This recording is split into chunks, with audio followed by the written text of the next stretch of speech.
اللہ تعالیٰ نے رمضان میں زوجہ کے قریب جانے سے صحابہ کو منع کیا تھا. بڑا دلچسپ واقعہ ہے. رمضان کی راتوں میں بھی زوجہ کے قریب جانے سے منع کیا تھا. ایک صحابی تھے, وہ رات میں کہیں چلے گئے, اب بڑے پریشان ہوئے, رسول اللہ صلی اللہ علیہ وسلم کے پاس آئے, عرض کیا یا رسول اللہ مجھ سے غلطی ہوئی, رمضان کی رات میں نے اپنی زوجہ کے قریب چلا. آپ نے فرمایا کیوں؟ وہ بڑا دلچسپ واقعہ ہے, بس بظاہر تھوڑا حیا کے خلاف بھی ہے لیکن اتنا بھی نہیں ہے. وہ کہہ رہے میری زوجہ کہیں پانی بھرنے کے لیے جا رہی تھی, ان کی پنڈلی کھلی تو میری نظر بیوی کی پنڈلی پر پڑی اور میں بس پاگل ہو گیا بیوی کے عشق میں. میں یہ اس لیے بیان کر رہا ہوں کہ جو لوگ نظر کی حفاظت کرتے ہیں وہ بیوی کے عشق میں پاگل ہوتے ہیں. جو دن رات انٹرنیٹ پر پنڈلیاں دیکھتے رہتے ہیں انہیں بیوی کی پنڈلی بھی کیا شکل بھی اچھی نہیں لگتی ان کو. بد نظری کا یہ عذاب ہے, وبال ہے کہ جو اللہ نے گھر میں آپ کے لیے بٹھائی ہے وہ آپ کو اچھی نہیں لگے گی. تو نظر کی حفاظت کیا کرو, اس سے آپ کو اپنی بیوی سے عشق ہوگا, محبت ہوگی. بات آ رہی ہے سمجھ میں؟ تو اب دیکھو کیسا روزے کی حالت ہے. رمضان میں پابندی ہے, اسلام میں حکم تھا جو رمضان میں بیوی سے بستری کرے گا 60 روزے لگاتار رکھنے پڑیں گے. کتنا بڑا جرم, لیکن صحابی سے برداشت نہیں ہوا. صرف زوجہ کے پاؤں پہ نظر پڑی ہے تو وہ کیسے بیوی سے محبت کرتے ہوں گے, اور وہ بیوی کے بغیر رہ سکتے ہوں گے. اور آج لوگوں کے فون آتے ہیں, ہماری بیگم جب میگے جاتی ہے اتنی خوشی ایسا اچھا سا فیل ہوتا ہے, ایسا عجیب سا محسوس ہو رہا ہوتا ہے جیسے آزاد ہو گئے. تو میں کہتا ہوں ظاہر ہے اب تمہیں موقع مل گیا کنڈی لگانے کا, ٹھیک ہے نا, اور آنکھ میں ٹکے کرنے کا, تو خوش تو ہو گئے.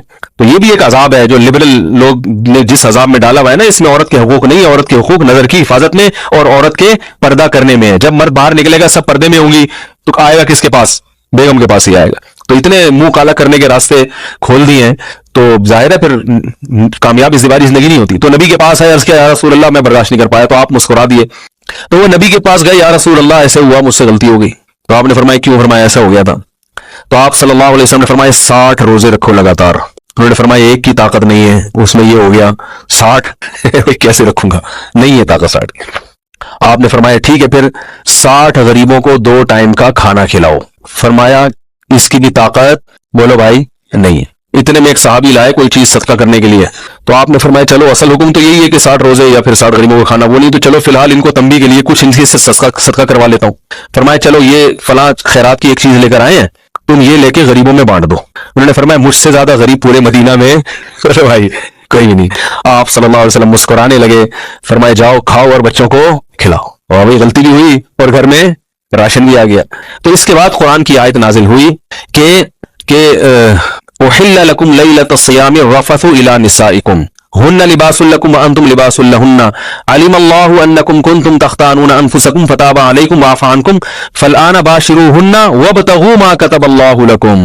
فرمایا اللہ کو بتائے کہ تم اس حکم پر عمل نہیں کر سکتے, لہٰذا رمضان کی راتوں میں تمہیں اپنی بیوی کے پاس جانے کی اجازت ہے, لہذا ان کے پاس جایا کرو اور اس اولاد کو تلاش کرو جو اللہ نے تمہارے مقدر میں لکھ دی ہے.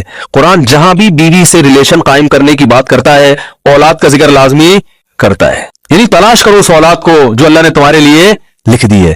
ما کتب اللہ لکم, ما کتب اللہ علیکم نہیں ہے.